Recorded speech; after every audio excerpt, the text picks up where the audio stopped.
Shalom, umat yang dikasihi Tuhan. Damai sejahtera Allah penuhi hati kita semua, sorga dan neraka. Firman Tuhan hari ini diambil dari Lukas 16 ayat 24. Demikian firman Tuhan. Lalu ia berseru, katanya, Bapa Abraham, kasihanilah aku, suruhlah Lazarus supaya ia mencelupkan ujung jarinya ke dalam air dan menyejukkan lidahku, sebab aku sangat kesakitan dalam nyala api ini.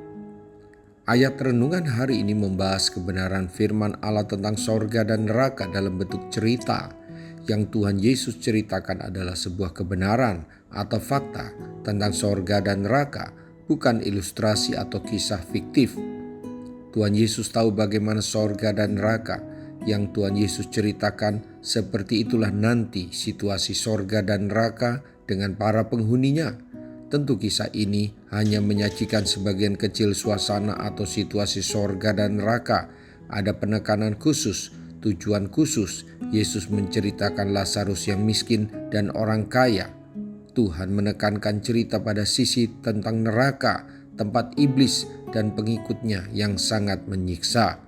Bapak, Ibu, Saudara-saudari, beberapa kali kita mendengar ketika seseorang emosi atau pikirannya pendek saat dinasihati agar bertobat, salah satu jawabannya adalah, aku tidak takut masuk neraka.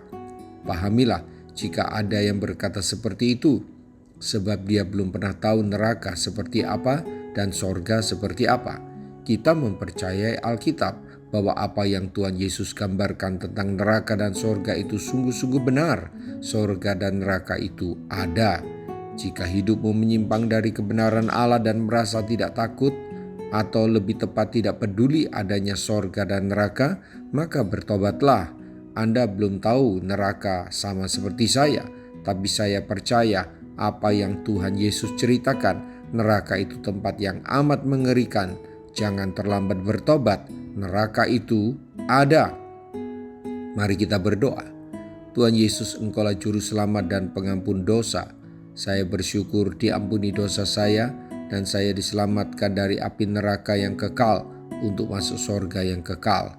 Di sorga tidak ada penderitaan, tidak ada air mata, hanya memuji-muji Tuhan dan hidup bahagia selamanya. Saya mau selalu hidup seturut kehendak-Mu, agar jangan saya masuk kelompok pengikut iblis yang tempatnya di neraka. Roh Kudus, tolonglah saya dan keluarga saya untuk selalu hidup kudus dan rajin memberitakan Injil. Saya juga berdoa agar banyak orang yang diselamatkan dari api neraka. Dalam nama Tuhan Yesus, haleluya, amin.